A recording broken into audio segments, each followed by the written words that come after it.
I received a few messages and people were asking me a really good question. Do you only shoot high power rifles and center fire rifles? And of course the answer is I use all kinds of firearms, and there have been some rimfire videos that I've done, not enough, and I think I made a couple of air rifle videos, and not enough of those either, but life is long. Anyway, I thought I've misrepresented my involvement in shotguns. I used to do tons of trap shooting and skeet shooting. Then the sporting clays things came around, but that sort of coincided with my career taking a lot of my time. So I don't know much about sporting clays, I have to say, but I know trap and skeet. I even shot some international skeet, which was a different game.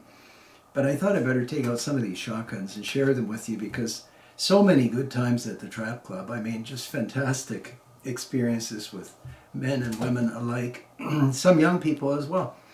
And anyway, so I took this one out. This I bought from an estate.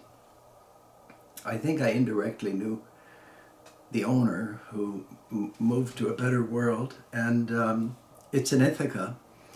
I frankly didn't know that much about it when I bought it, and that's often the case, because I get a telephone call or some other kind of message and the people just have the firearm and I go and pick it up. Now I looked at it and I knew right away this isn't a bargain basement gun, but I also didn't study what it was, nor would I have studied what it was given the circumstances, so I was just happy to get the gun. So here it is. This is an Ithaca 4E, and I'm sure that you'll be able to tell me a lot more about this gun than I know. Ithaca made a 4E, then there was a Flues model, then there was a Nick, and all I know is I took this shotgun, and it's kind of nice getting a shotgun, and you know that it's a first-class trap gun, and you get to go to the range when it probably stopped being made ages ago, and I don't know those dates, but it's a good feeling using a historic firearm. So the engraving I wanted to bring to your attention, because some of my collector friends in Europe seem to think that American guns are not very well embellished and the engraving isn't so great. I mean, of course, they're level-headed people and they know there are exceptions, but the United States put out some exceptional guns, and the engraving on this shotgun I think is as good as it gets, and it's full coverage engraving on the action and on the bottom. And the nice thing about a trap shotgun or a skeet shotgun is you know that this beautiful checkering and engraving isn't going to be bashed about in the forest, as might be the case on a hunting rifle. So they tend to be embellished a little bit more. The forend pops off, that's the release button. I won't bother doing it right now, I just wanted to show you the whole gun. I'll flip it around, and I think there's even an image.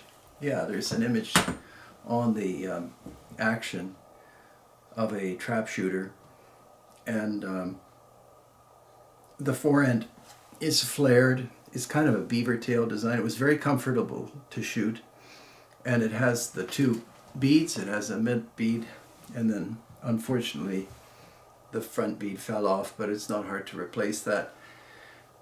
The rib maybe not high enough by today's standards, but I had no trouble hitting anything with it. And the top of the rib is milled so that you don't have a problem with glare or reflection. And everything about the shotgun is the way it should be. Some people might question the straight grip. There's no pistol grip here, but I would have to say that it's just perfect. I never had to think about how I was shooting. It's right on. And like I said, I don't know as much as I'm sure most of you. It has the I call it a greener lock on the top, but Some people call it something else. And this locks up as solid as the day it was made. And about the only thing I can say is it's quite smooth because of use. And it has an ejector. It locks up beautifully. Everything is firstly machined properly, made properly, and then hand fitted the way good guns should be made. And the stock has pulled away from the action here. It could be that somebody caused that to happen by something they did, but I was looking for room here because it's not hard to take the buttstock off and get it to fit closer, but that means that I would need room here, and it looks like maybe there's a little more to it. That means this relationship would be changed as well. So one always has to think ahead. And then it has this unusual recoil pad. It's green. Somebody told me it's really ugly.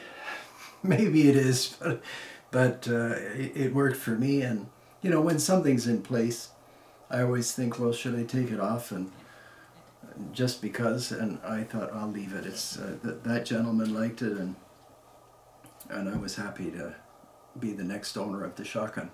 So Ithaca 4E, and then if you have time to research the Ithaca Nick, K-N-I-C-K, and the Flues, F-L-U-E-S. There seems to be a lot going on with that I don't know.